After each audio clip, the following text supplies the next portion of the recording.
Welcome to Module 2, Systems, Power, and Oppression. Let's go over the key concepts for this week and keep these concepts in mind as you are working through the module.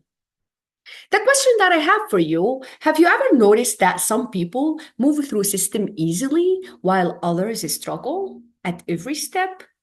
Absolutely, on a daily basis, whether family members, friends, co-workers, clients, patients, everybody. Absolutely. Some of the core concepts that we have today is structural inequality, socialization and hegemony, privilege and marginalization, oppression, identity complexity. All right, let's see what the content that we have today for this module. This module builds on the foundation from Module 1 by helping you understand how systems actually function. When we're discussing structural identity or inequality, it means that systems are not neutral. They're not created neutral. Systems are designed in ways that advantage some people and create barriers for others.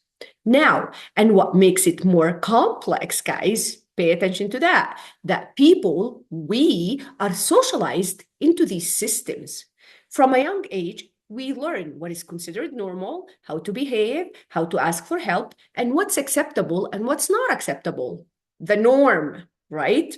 And unfortunately, over time, these norms become so ingrained that we stop questioning them because it starts with a thought that we were taught either at school, religious institutions, at your family, through your cousins, uncles, grandma, whoever taught you it. It's just a thought. It becomes an idea, then it becomes a belief. And that shifts, or it takes us to what we call hegemony, because those dominant ideas are so ingrained in our system, in our brain, since we were little children, right? We stop questioning them and they feel natural. This connects to what? Privilege and marginalization. This is where privilege isn't just having an easy life. Privilege is about not having your identity create extra or additional barriers. Marginalization is the opposite. This is when people are being pushed to the edge of the system, where access is limited, right? Marginalization is when people are centered in how systems are built. We exclude some population, we exclude them. Voting back in the 1700s here in the States were only for white men. It excluded people, excluded women from voting. That's marginalization, where they do have access to the system, but really they're onto the edge of it and they have limited access, limited resources, or they really have minimal power over decision making. They have limited access to opportunities. That's marginalization. Very important for you guys to understand that and learn that. We also look at different ways of oppression and how it shows up. Oppression shows up not only or not always through obvious harm, but through exclusion, lack of voice, and cultural expectations. Keep that in mind. Okay. And finally, we recognize that identity isn't simple because I'm not just a woman. I'm a woman from the Middle East, from a minority religion, right?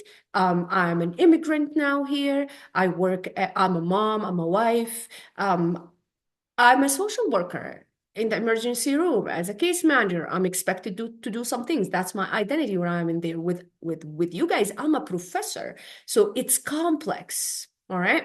Now, let me help you look at. So just wanted you to understand before looking into a social work example and actual life experiences, people often lives between cultures, expectations, and role. And that creates both challenges and the strengths. As a social worker, you want to come in, walk into them, talking to them, and exploring and learning more about those identities and how they are creating strengths and barriers, and what's norm and what's not based off of what you learn. All right. One of the examples that I come across and I have lived, and that was so difficult if I wasn't if I wasn't sure and aware of how the system works, patient would have not been able to meet their needs. I have a patient, homeless, um, uh, with a terminal illness, hospice needed to be on board. She asked for it, does not have family, has a relative who choose not to be engaged. Now, when the patient is homeless, lack of resources, limited access to resources, has no identification card, does not have a social security card, we couldn't really, how are we supposed to meet hospice needs, medical needs, when the system isn't really built to support such population?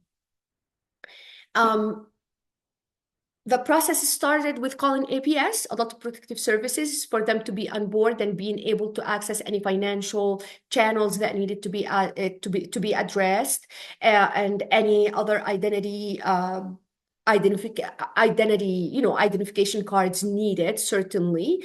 And that was provided. If it wasn't for them, and then we got the financial advocates in place, then we received or we were able to have access to her bank statements and her financial situation, and put things in place, secure a long-term care placement as well, bed for hospice agencies to be able to meet her. She can't go back to the streets at the end of it, correct? Absolutely. So your role as a social worker to learn that system so you can navigate problems for your clients through it and walk them through it and teach them how to do it.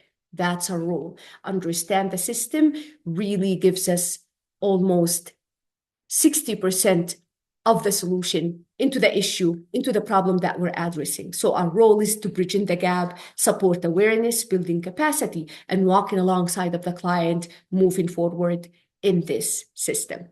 All right, thank you.